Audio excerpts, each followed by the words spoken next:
a San Jose-based maker of server equipment. Now, I didn't really recognize this one, but I could see two things. Supermicro Computer has tremendous growth, and its stock has been hot, hot, hot.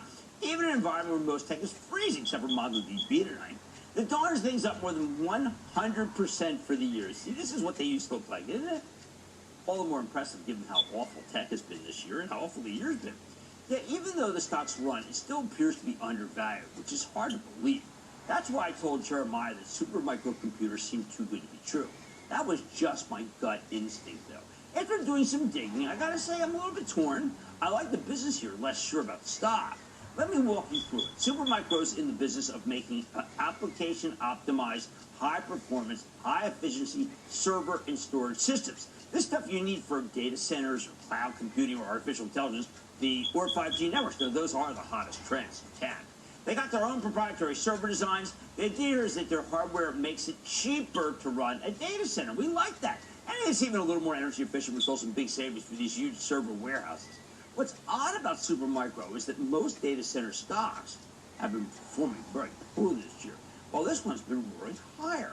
And oddity, how in the world did they pull that off?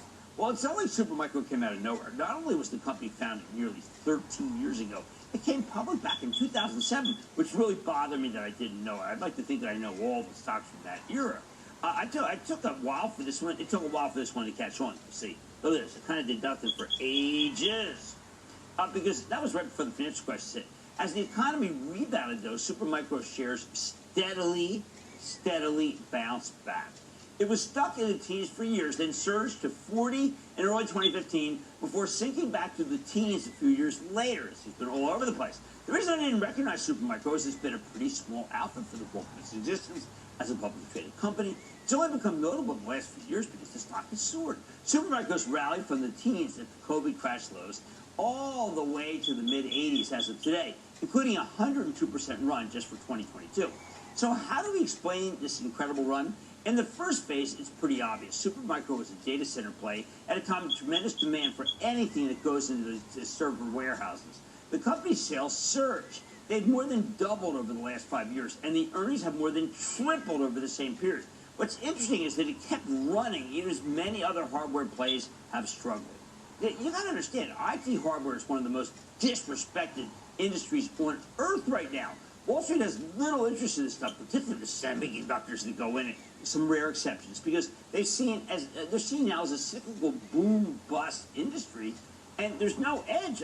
People used to love this area so much that we have known this great secular growth. Not anymore. Now it's regarded as cyclical, just like we're making like coal or something. There's always some new competitor waiting in the wings to make roughly the same thing and undercut you on pay. Only enterprise software is worse. That's why Supermicro has historically been a pretty cheap stock, and it still is. This thing trades at 8.5 times earnings. This year's earnings estimates. Larger because the companies expect to have a down year in 2023. Business really is that cyclical. You can't own a stock if the number's going to be down next year. It really will take a hit as the broader economy slows down. That's just the fact of life. It's the way things are now. The stock's been holding up much better of late because it's become clear to Wall Street that Supermicro's different. It's not your typical IT hardware play. These guys have been outgrowing the rest of the industry by really pretty wide margin as of late. Maybe they make better servers. Maybe they've got a better soup to nut offering for data centers. Either way, the numbers have been indeed fantastic. That's what's behind the stock's tremendous run this year. For example, a little over a month ago, Supermicro reported a magnificent top and bottom line beat. They earned at $3.42 per share. Wall Street was only looking for $2.54. Sales coming in $200 million higher than anticipated. There are very few companies that have been that much better.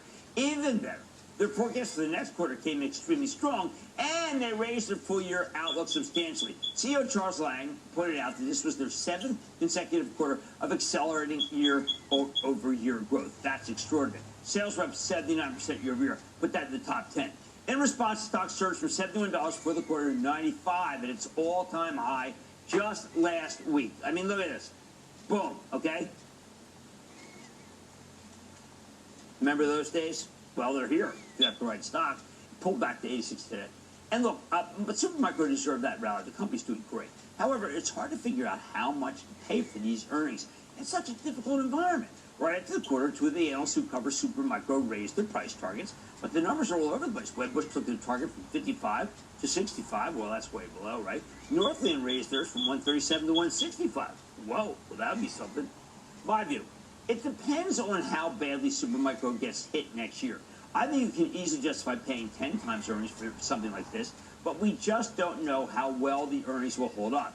Still, given management's forecast for 2023, I can easily see the stock going 102 and change. That said, Supermicro is an extremely risky momentum name in this kind of environment. You've only got my blessing to buy it for pure speculation. Bottom line, overall, I like what I see from Supermicro, the business, but as for the stock, I say maybe start with a small position and only use money you can afford to lose, please, because you're fighting against the current of the broader market here. But at least you're doing so with a powerful ally. And I got to thank Jeremiah. This was a great idea to look at this picture. I love your calls. I do not ignore them. We double down when we don't know the answer. Mad Money's back in. A San Jose-based maker of server equipment. Now, I don't really recognize this one, but I can